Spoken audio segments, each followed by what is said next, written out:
الله تبارك وتعالى في القرآن المجيد وفرقان الحميد إن الذين يحبون أن تشيع الفاحشة في الذين آمنوا لهم عذاب أليم في الدنيا والآخرة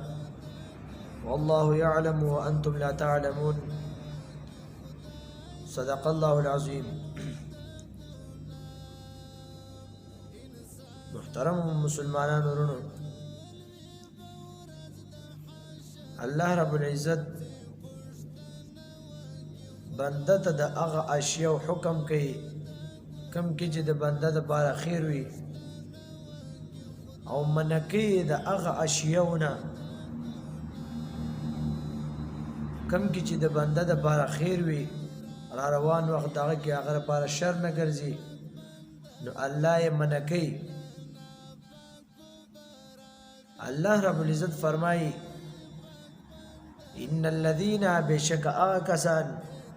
يحبون چې محبت کې اند دې خبرې سره تشيع الفاحشه چې دا فاحشه خبره د ګناه خبره دا خورکی نو الله وی او په نیکانو بندګانو کې خورکی الله وی د دوی لپاره لهم عذاب الیم سخت عذاب وي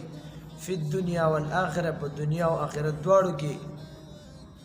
الله وی زکه چې تاسو نه پوهیږئ او الله وی زه پوهیږم په دې باندې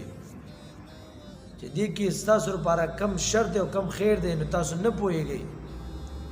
اوس دې چې یو مسله معلومیږي، مسله دا چې کم بنده ته یو نیک خبره ورسي نو دا مخې ته خوري او کو بده خبره دا به نه خوري ځکه چې الله رب العزت صراحتا ذکر کړلی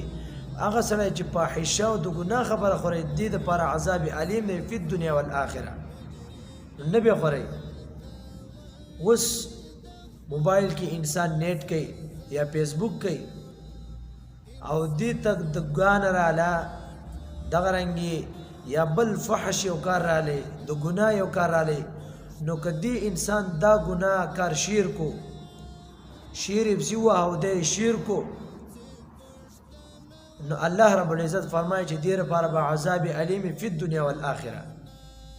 زکه چې د خو د ان تشیع الفاحشه تو کراله او ارغه سړی چې دیتا بیان ناله نات و تراله دغه رنګي بل یو نیک عمل و تراله او د شرک او دا بل چاو کو او هغه دی پیدا واغسته چې په الله رب العزت فرمایي د شکس چې پیدا دی واغسته چې هغه څومره ثواب کیږي دومره ثواب استا برابر کیږي او کو غانه دي شرک لا نو چې داغه څومره ګناه کیږي برابر هغه ګناه به استا کیږي. ځکه چې الله رب العزت فرمایي چې هغه کسان چې محبت کوي د دې خبرې سره تشيع الفاحشه چې ګناه یو کار خور کی پنیکانو بندګانو کې نو الله دې لپاره ان دې لپاره لهم عذاب الیم سخت عذاب دی عذاب علیم دی په دنیا او آخرت په دنیا او آخرت دواړو کې. دنیا کې عذاب دار چې د هر چا مخ ته ذلیل او رسوا شي او آخرت کې خو عذاب علیم نه سخت عذاب دی. د وجنا کوما او تزان وساتو د دې خبرې نه چې کله انسان لاوله په کار دار چې فیسبوک د سره کینا قران له ټیم ډیر ورکی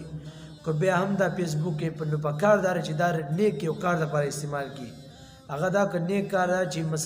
مسائل پیاوري مسائل پیس دکې د غرنګي دا منځ احکام اوري منځ لا اوري دنا تلاوت پی اوري د غرنګي تقریر اوري دا نیک کار دی. او د غرنګي چې کله فیسبوک کې او دا غلط کارونه شیر کوي نو دې ته سخت عذاب ملوي. ډیر وجنه د فحش کارونه نه د ځان ساتل پکار دي که په فیسبوک کې که په هم معاشره کې که په هر وخت هغه مرګري چې کوم بیکار دوستی او هغه تری دغه د فحش خبره وکړه غلاړې بلته وکړه غلاړې بلته وکړه کم کسان هم چې په دغه فحش کار کې دا ګناه کار کې شریک کیږي برابر سوا ګناه چې کومه ده هغه وتا ته ملاويږي او یو نیک کار دی خور کو نو برابر ثواب به تا ته ملاويږي. دی وجه نزان ساتل پکار دي د اګ شعر نه چې کم کې فحش نه هغه خورول نه دي پکار هغه شرک ول نه